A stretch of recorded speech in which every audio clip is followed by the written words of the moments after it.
Hello and welcome to this fifth episode of this chess blowout series in which one side defeats the other in 30 moves or less.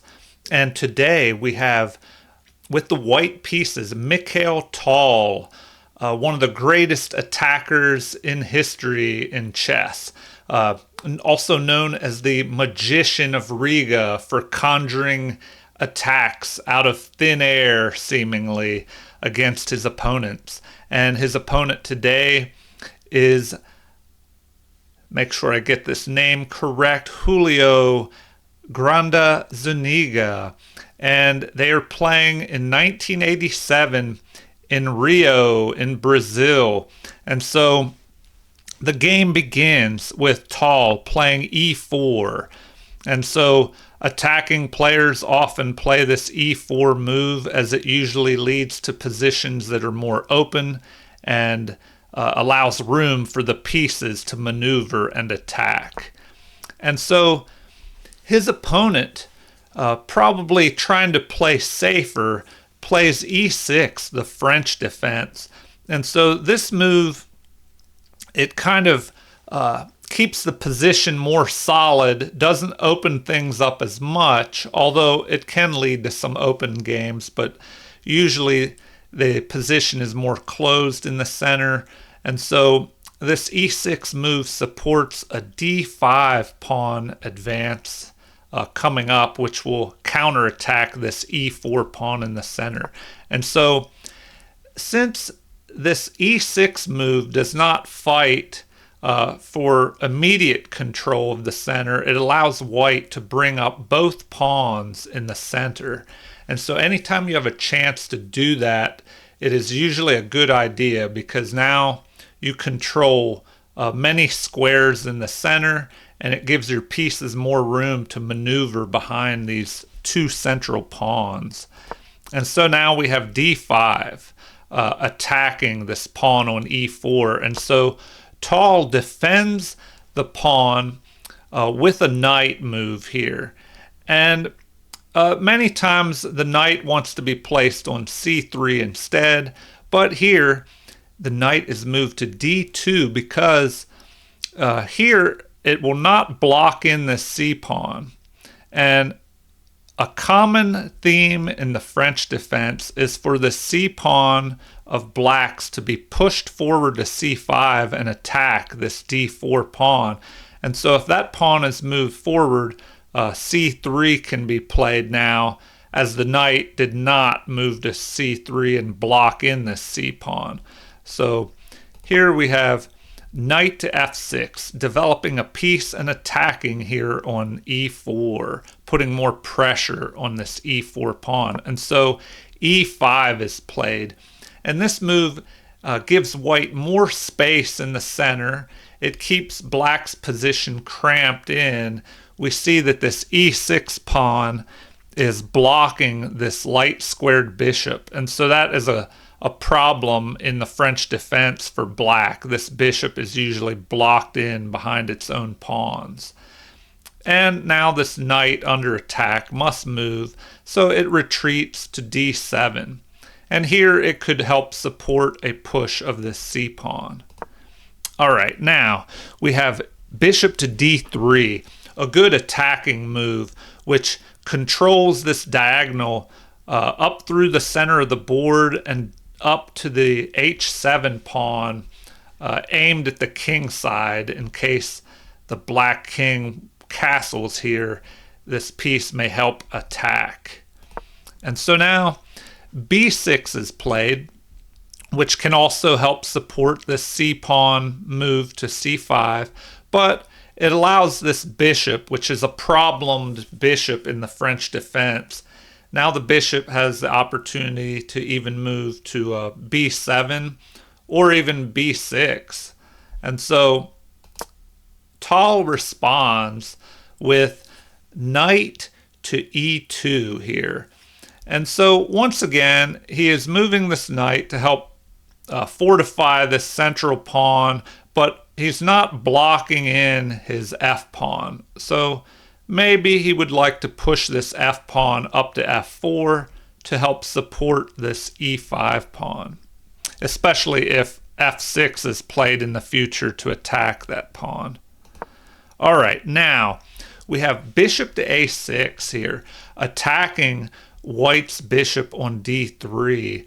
And so Tal was known as such a great attacker that this chess master playing against Tal, maybe his strategy was to trade off as many pieces as he could, and that way Tal would have less of an attacking force to give black problems with.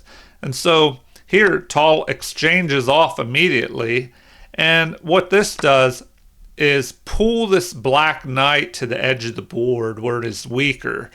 Knights on the edge are not as strong because in the edge of the board, the knight can only cover a limited amount of squares. So this knight can only cover the b4, c5, c7, and b8 squares.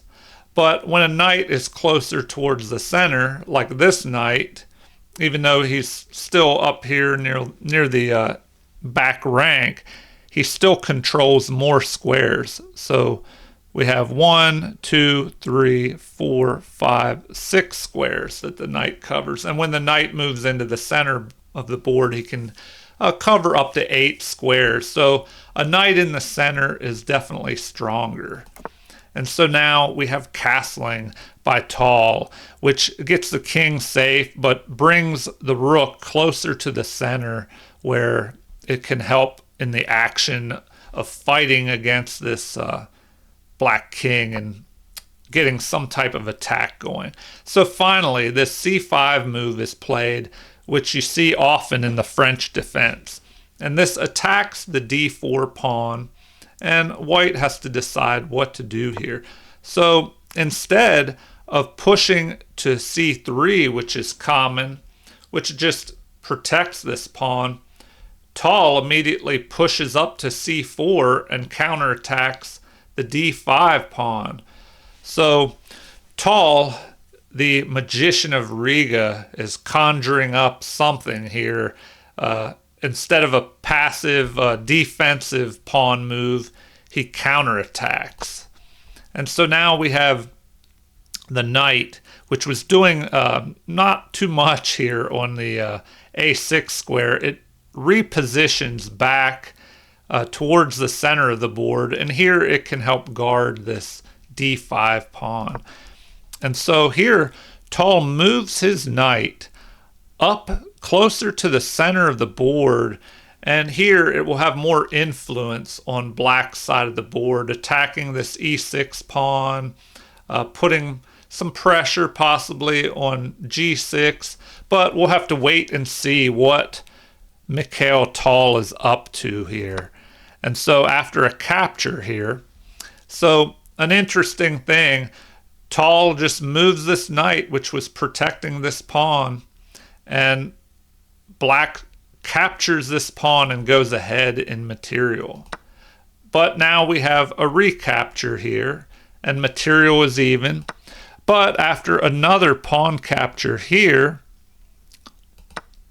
and a recapture, the position we see is opening up. So Tal is opening up this position with black's king stuck in the center for now. So black has to do something about that. And we see Tal's king is safe here, castled already, but black is stuck in the center. So how will Tal break through and get to that king? So now we have f6, which avoids more trades and more opening up of the position. Black is trying to keep things somewhat closed because he does not want Tal funneling in all his pieces in towards the king. And black, if we look at the evaluation already, black is in trouble here. Let's see, material wise, we have 5, 6 pawns to, so the material is still even, but the computer evaluation already gives plus 1.59, so over 1.5 pawns worth of material to white's advantage. Even though the actual material on the board is even, white has an advantage because his king is castled and safe. Black's king is stuck in the middle of the board, and the position is starting to open up, and we have this knight kind of hovering around. The queen could jump into the game at some point, and this knight could possibly jump up here to e4 and try and go into black's position. So here, the knight instead jumps to f3, attacking this knight, and then we have a retreat. Instead of a capture, which would just bring the queen up into the game after a recapture. So if the knight would have captured on f3, the queen would have been pulled up into the game. And so this knight retreats, and now we have the queen attacking from a4, attacking this knight, which is now pinned to the king. And so we have a pawn move here, attacking the queen and trying to break this pin. And so the queen retreats, but now attacks this knight again, which is unprotected. And so the queen moves up to protect that knight. And now we have bishop to d2. And so the computer evaluation now is +2 almost in white's favor. And so here, it looks like the computer wants black to play knight to d5 as the best move, but instead we have castling queenside. So in this position, it looks like black was probably rattled by white's slow build-up, and he wanted to try and castle and get his king out of the center of the board, but here he has put his king on an open file where the queen is already lined up, and possibly a rook could jump in here as well.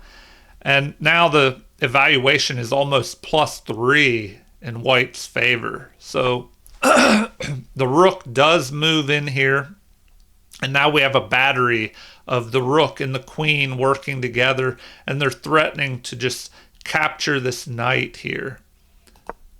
And the king comes up to help protect with the queen, to help protect this knight. But now we have the queen moving over here and pinning this knight to the king. And the queen is just lined up on the king.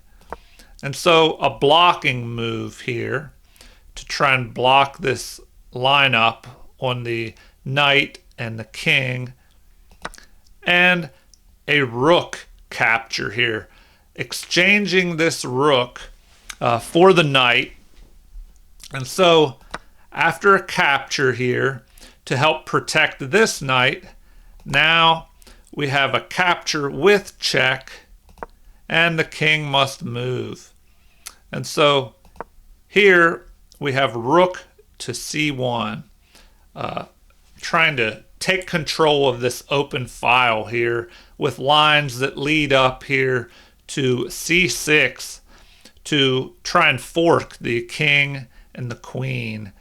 And so here, I'm not sure what happened, but already this game is a blowout. Tal is ahead over 4.5 worth, 4.5 pawns worth of material, plus 4.5 here in the computer evaluation. And that is if the king retreats up here to b7. But in the game, we had bishop to e7. So I don't know what happened. Maybe the opponent overlooked this fork with the rook that is protected by the knight here. And so now drastically the game has jumped in white's favor to plus 16.1. And that is with knight takes b5 here.